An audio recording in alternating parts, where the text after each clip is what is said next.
Welcome back, everyone. No Dad again this week. We have been very hard at work, not only trying to get the sports watch samples ready, but also trying to get the divers restocked. Being sold out of that, not our favorite thing in the world. We will have some. We're planning on having them within the month. We'll be attending the LA Microlux show the first weekend in April, and we would really like to have some available to sell there. If they make it to the show, we're doing quite a few, especially of the green and blue models, so we're thinking that we will have those ready. But due to that being our main focus right now, I'm just going to do a quick video. It's going to be somewhat of an opinion / our history video as to why we're going to be going with Kickstarter with the sports watch. I've been asked by quite a few people how we'll be releasing the sports watch, if we're going to do pre-orders directly through our site or through Kickstarter. And the answer to that question is we will indeed be doing a Kickstarter for the sports watch release. There's been a lot of discussion lately in the Facebook groups I'm a part of, specifically those that center around micro brands and Kickstarter, as to whether someone would back a watch if it was launched on Kickstarter. So I wanted to share why we will be going the Kickstarter route. Now, we are biased towards Kickstarter. If it weren't for Kickstarter, the diver would not have been able to happen. This is somewhat of a motivator for those brands who are thinking maybe they'll try a Kickstarter, and a little bit embarrassing on our part. But when we launched our first Kickstarter, we had next to no one on our mailing list. Our Instagram account, I don't even know if we had 1,000 subscribers at that point. Our mailing list, we had a grand total of 88 people on our mailing list. And Kickstarter, honestly, it's not just a funding platform where you can place pre-orders and people can fund you so you can make a project come to life. But it's become somewhat of a marketplace in its own. I'm not sure how accurate the analytics were on our first campaign, but I think it's safe to say about 50% of the backers we received came organically from traffic through Kickstarter. And another thing that I want to share, we raised, as far as the total amount that we raised, that didn't even cover the full manufacturing cost of the diver.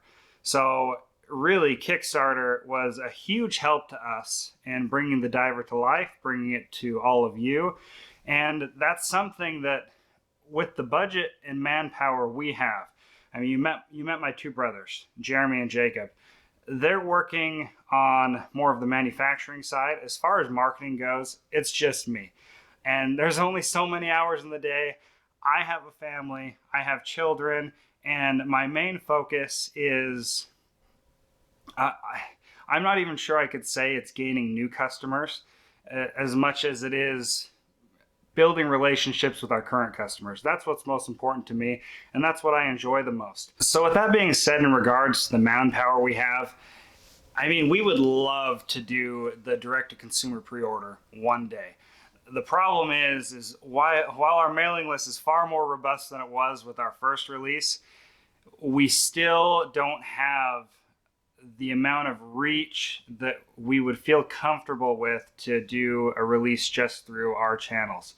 Kickstarter, they're taking 10%. So it's in their best interest for a campaign that's doing well and getting funded to push it out to new people that otherwise wouldn't come across your brand. And that's really valuable to a new brand like us that doesn't necessarily have the largest reach.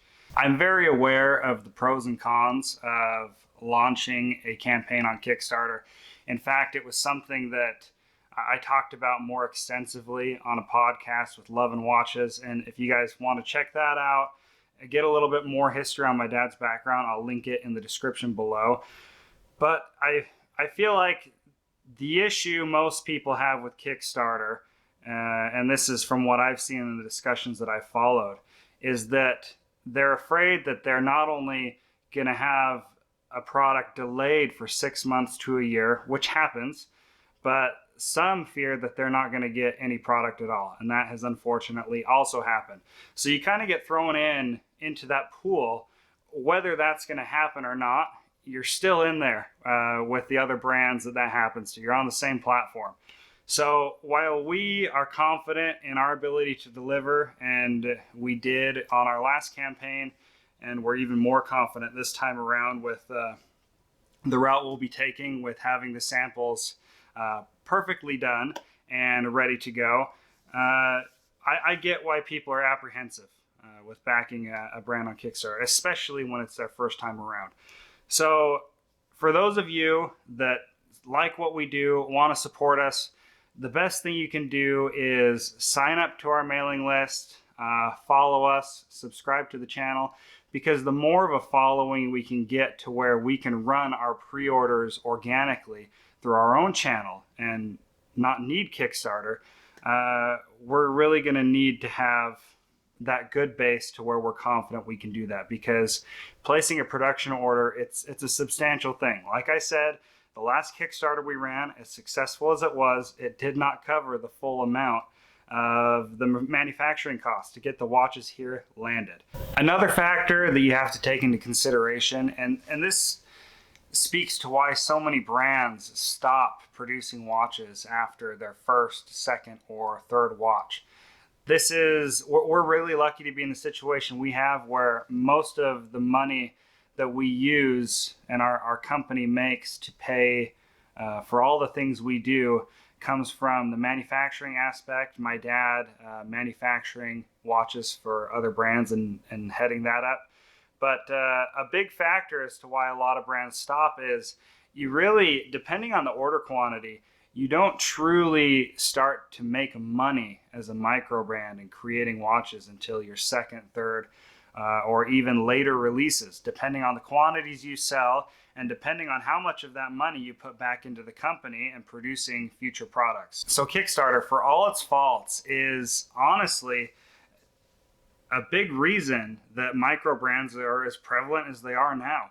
The climate would not be what it is without platforms like Kickstarter, regardless of the negative aspects that come with that, the people who haven't received their products. The overall effect on the micro brand market has been positive.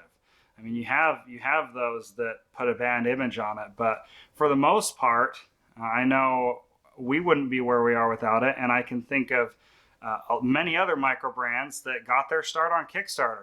So that's honestly the best thing you can do to help us. Subscribe, follow our newsletter, and we will keep you guys posted on updates going forward. We're planning on having the bracelets and buckles in shortly, and we're really excited to show those off to you guys. And thank you as always for the support, and we'll see you next week.